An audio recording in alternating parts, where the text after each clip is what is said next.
tous, j'espère que vous allez bien. Aujourd'hui, on va parler du deck MGA Mono Green Aggro dans le format Peasant de Magic.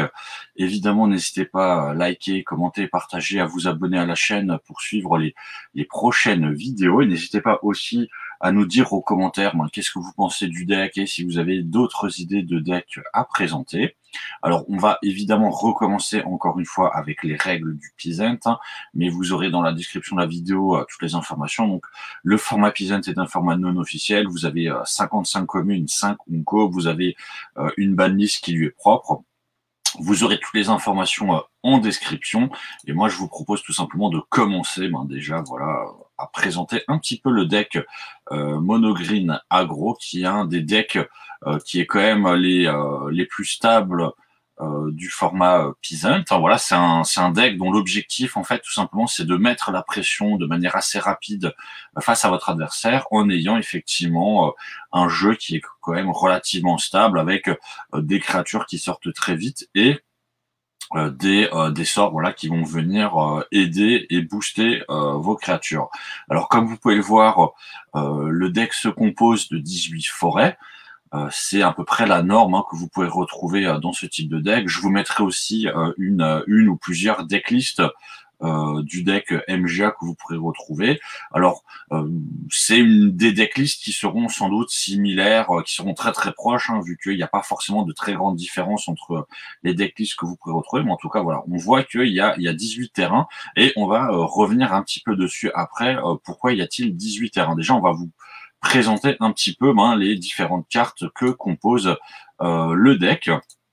Alors on va commencer par la première, le Burning Tree Emissary. Donc voilà, c'est une carte bicolore que vous pouvez jouer soit pour 2 verts, soit pour 2 rouges, soit pour 1 vert et 1 rouge. Là, on est évidemment en mono green, donc vous payerez 2 verts. Ce qui est très intéressant avec cette carte, c'est pour 2, c'est une de 2, et quand elle arrive en jeu, vous allez rajouter un mana rouge et un mana vert. Donc en fait, potentiellement, c'est une carte déjà qui, au final, virtuellement, on va dire, vous coûte 0, et surtout, quand elle arrive en jeu, elle va vous permettre de reproduire 2, donc du fait qu'elle vous coûte 0, voilà, qu'elle reproduise, et ça vous permet derrière de rejouer une carte. Alors peut-être si vous avez un autre Burning Tree dans la main ou une autre carte qui coûte 2, qui nécessite un vert et un incolore, vous allez pouvoir jouer tout simplement plusieurs créatures grâce à cette carte. Donc ça vous permet déjà en fait sur votre board, avec juste une carte, peut-être de mettre une deuxième ou peut-être 3 cartes en jeu si vous avez un autre Burning Tree en main. Ensuite, on a le Self-Fold Elite, qui est une carte voilà, qui sort pour 2, un incolore, un vert ou un blanc. Donc là, ce sera forcément un vert. C'est aussi une 2-2. Donc par exemple, si j'avais le Burning Tree, j'aurais pu jouer cette carte juste après, et ça m'aurait fait 2 cartes seulement pour 2. Ce qui est très intéressant avec cette carte, c'est qu'elle a la compétence persiste. Donc quand elle meurt, si elle n'avait pas de marqueur -1/-1, je vais la renvoyer en jeu avec un marqueur -1/-1. Donc en fait, là encore une fois, virtuellement, pour 2, ça me fait une carte 2-2 qui, quand elle meurt, revient en carte 1-1. Donc ça aussi, c'est très intéressant pour un petit peu mettre la pression. Ça fait que j'ai toujours un monstre qui est en jeu. Ensuite, on a le Little Sentinel que je vous avais déjà présenté dans le deck Elf, qui reste une carte extrêmement forte, extrêmement intéressante, dans plusieurs types de decks.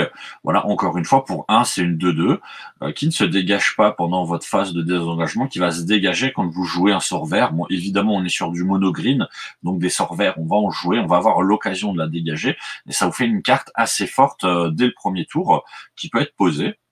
Vous avez le Volt Skirge. Alors le Volt Skirge, c'est un artefact noir. Alors là, c'est assez intéressant. Pourquoi jouer cette carte? Tout simplement, on va payer 2 points de vie au premier tour et on peut se retrouver avec un vol, ce qui est très intéressant dans un deck où il n'y a pas de carte vol, où il n'y a pas forcément la portée. Mais par contre, cette carte a le lien de vie. Et ça va être très intéressant puisque vous allez le voir quand on va présenter les sorts. On a des sorts qui peuvent augmenter la puissance de vos créatures et ça peut devenir intéressant aussi de venir équiper peut-être une créature qui vole, de venir la gonfler en termes de puissance et ça va vous permettre de récupérer des points de vie. Vous verrez dans certains matchs, c'est très intéressant de gagner des points de vie pour pouvoir justement tenir, pour pouvoir tuer son adversaire. Alors, le Kyrian Ranger, il avait aussi été présenté dans le deck Elf.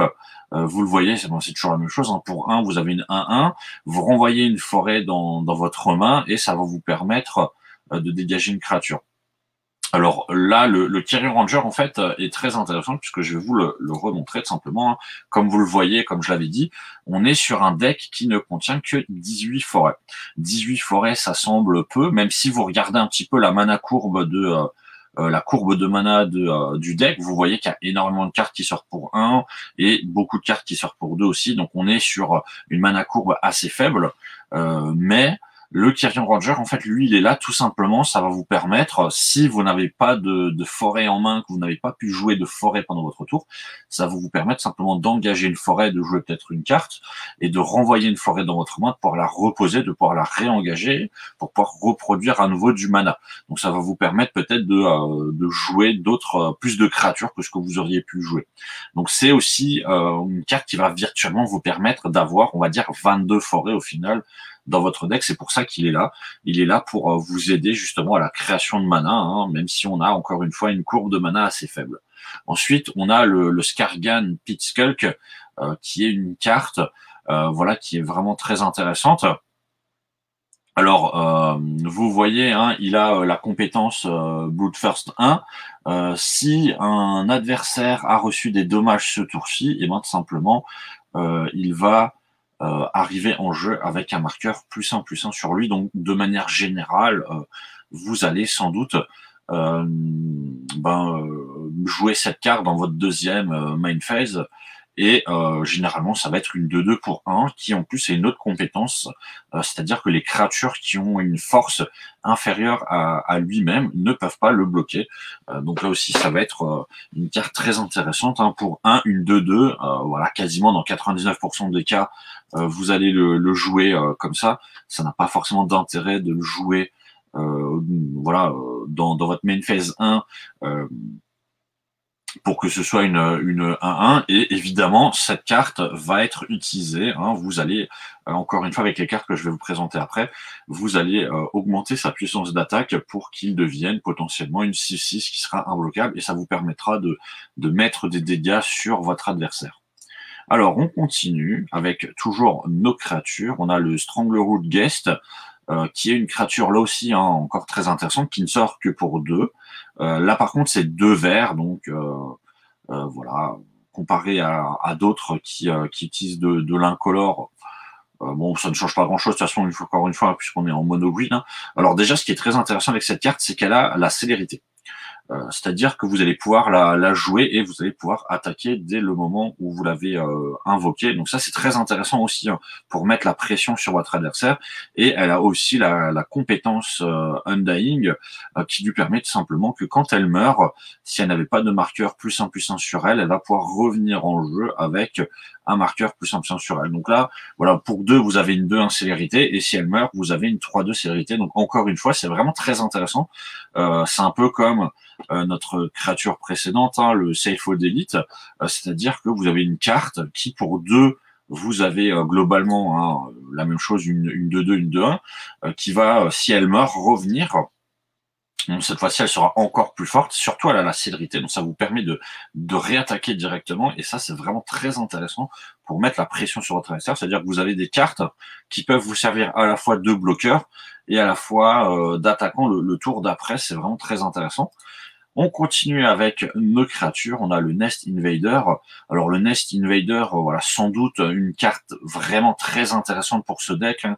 Voilà, quand la carte est sortie, c'est devenu vraiment un must absolu pour le deck, parce que encore une fois, pour 2, déjà vous avez une 2/2, et surtout vous avez une compétence qui est vraiment très intéressante. C'est quand il arrive sur le champ de bataille, vous allez mettre en jeu une créature 0/1 sans couleur, Eldrazi.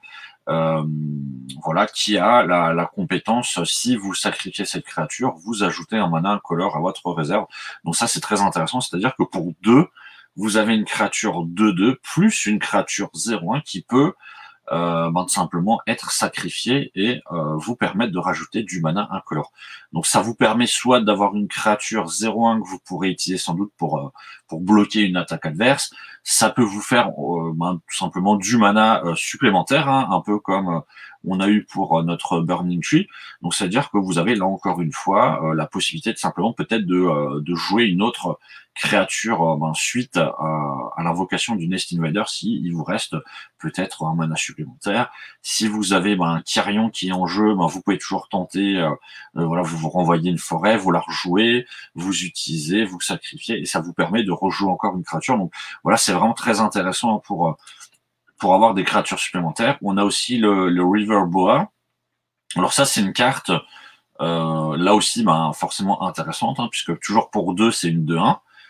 Voilà, donc on a des créatures qui ont quand même une puissance par rapport au coût, qui sont des puissances relativement au-dessus de la moyenne.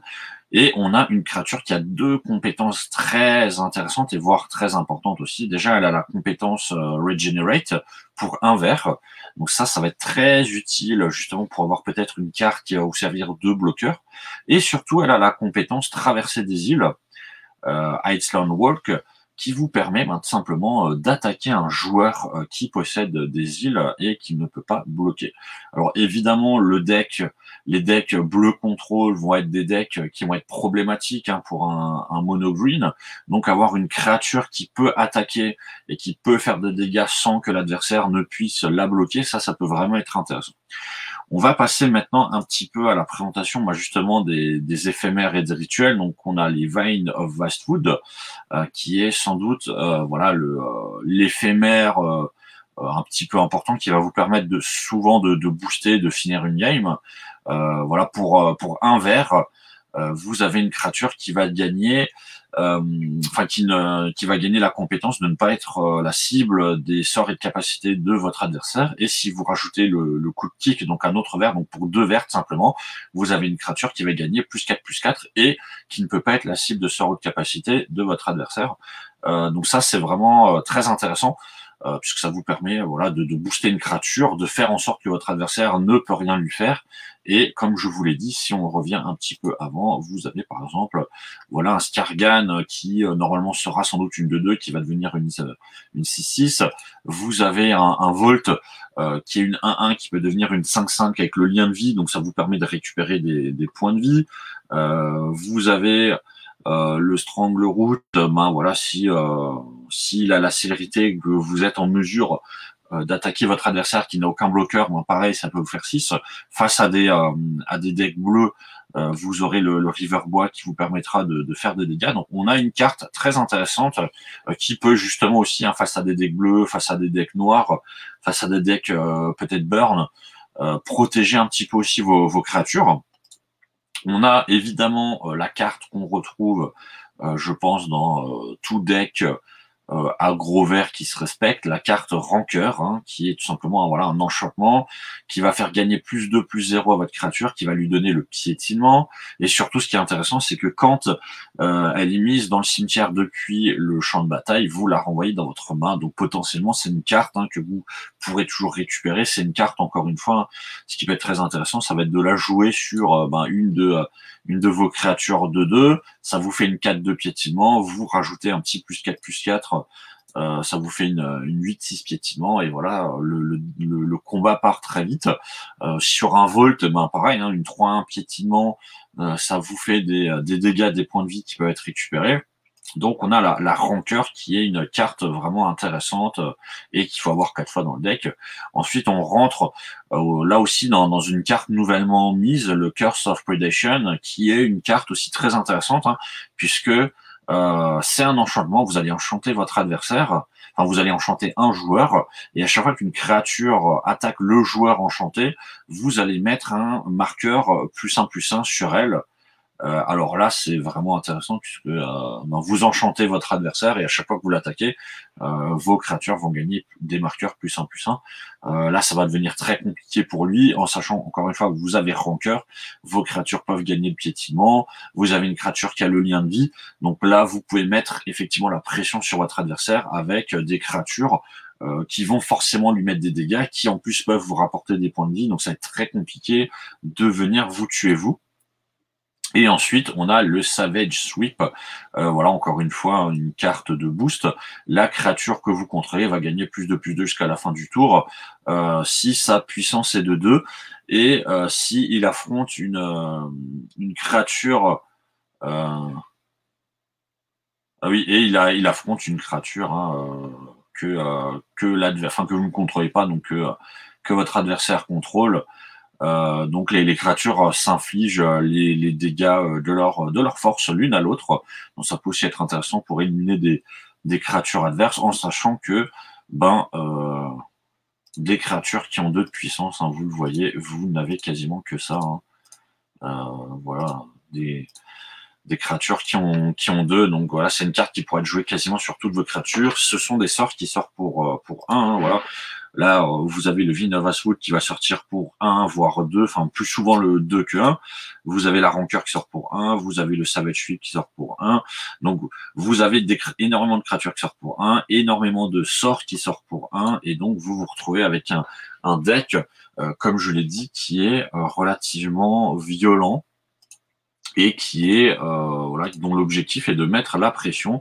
Donc on va revenir un petit peu rapidement sur la stratégie, même si je l'ai déjà abordé. Hein.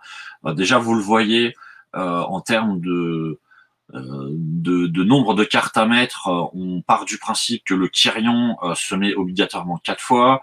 On va partir du principe que la Rancœur se met elle aussi 4 fois. On va partir du principe que le Scourge se met aussi 4 fois, que le Nital Sentinel se met 4 fois, que aussi que le Skargan va aussi se mettre 4 fois. Et ensuite, en ce qui concerne que les vignes aussi se mettent évidemment 4 fois. Et après, pour le reste des cartes, bon voilà, c'est peut-être à vous un petit peu en fonction de si vous les avez ou pas, de voir comment vous allez les répartir. Mais l'idée c'est ça. On garde cette idée d'avoir 18 forêts, hein, qui va être notre base de forêt. Ne pas en mettre moins, ça c'est sûr. Ensuite, en fonction évidemment des cartes que vous possédez, vous pouvez peut-être en mettre 19 ou 20 si vous n'avez pas l'entièreté des cartes disponibles pour composer le deck MGA, ou alors essayer de trouver peut-être d'autres créatures un peu du même type. Comme vous pouvez le voir par exemple sur la photo d'introduction, on a le Blastoderm hein, qui est présenté. Le Blastoderm qui à une époque était simplement une des main cartes du deck, qui ne l'est plus maintenant. Mais voilà, si jamais vous n'avez pas d'autres cartes à mettre, peut-être qu'un Blastoderm, ça peut toujours servir pour 4. C'est une 5/5 qui ne peut pas être la cible de sort de capacité, qui a le Vanishing, mais ça vous fait toujours une carte intéressante qui peut être jouée. Hein. Donc, on ne va pas voir le side hein, dans ce deck. La stratégie, encore une fois, voilà, c'est de sortir assez rapidement vos créatures, d'essayer de mettre la pression sur votre adversaire, d'essayer de poser votre board. Vous avez quand même un jeu qui est relativement stable, et une fois que c'est fait, tout simplement, comme je vous l'ai dit, vous avez les attaques possibles.